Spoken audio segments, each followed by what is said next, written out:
seorang kepala cabang bank konvensional di Jakarta. Udah dengar ceritanya? Belum? Kepala cabang bank konvensional di Jakarta meninggal dunia setahun yang lalu. Dia orang yang saleh, kata teman-temannya. Puasa Senin Kemis, sering bangun tahajud, sering bersedekah, haji umroh berkali-kali. Dia kepala cabang bank konvensional, saya nggak sebutkan nama banknya ya, di Jakarta. Dia meninggal setahun yang lalu. Dikuburkan, kemudian ternyata liang lahatnya salah. Liang lahatnya ternyata ini adalah tempat orang lain. Sudah di-booking, salah tempat. Sudah ditanam, ditimbun, datanglah orang lain mengatakan bahwa ini tempat kami. Maka kami nggak terima, tolong pindahkan mayit ke tempat yang lain. Karena kami sudah booking sebelumnya. Mungkin bawahnya ada AC atau apa, kita nggak tahu. Dan ini diceritakan langsung oleh Bapak Indra. Bapak Indra ini seorang ikhwan yang ketemu saya kemarin di Masjid Al-Azhar.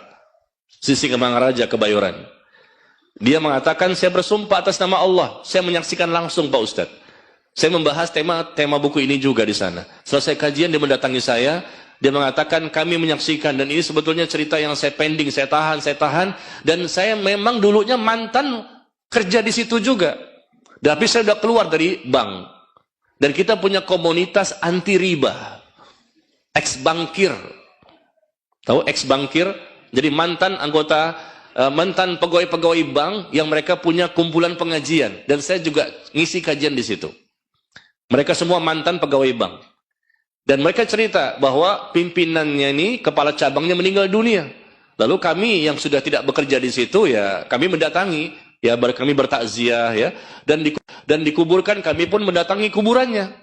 Dan ternyata Pak Indra ini cerita kepada saya, dan juga diikuti oleh teman-teman yang lain. Jadi banyak ya saksi di situ. Ketika dipindahkan, dicangkul lagi itu. Karena apa? Keluarga si mayit nggak terima karena kami sudah booking di sini. Kami nggak mau mayit itu dikuburkan tempat yang lain. Maka mayit tadi yang sudah terlanjur baru dikuburkan, baru tanam, dipendam, dan mereka mau pulang. Ternyata datang orang yang lain. Maka digali lagi. Apa yang terjadi? Tubuhnya hangus, kain kafannya hangus, dan papan-papannya itu hangus. Ini bukan cerita sinetron. Saya katakan kemarin hari Rabu, ini kan hari Selasa ya, Rabu yang lalu saya ketemu dia. Insya Allah besok saya ketemu lagi.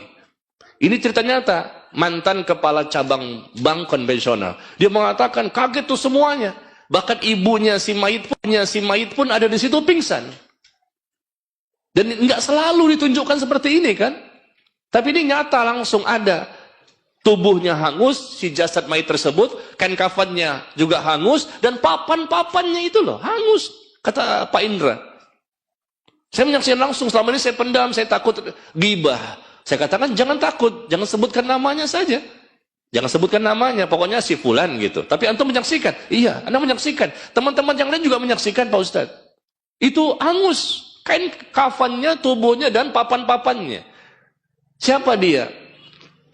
Mantan kepala cabang bank konvensional. Dosa apa? Riba. Apa yang dia makan setiap hari? Harta riba. Kan dia digaji dengan uang riba.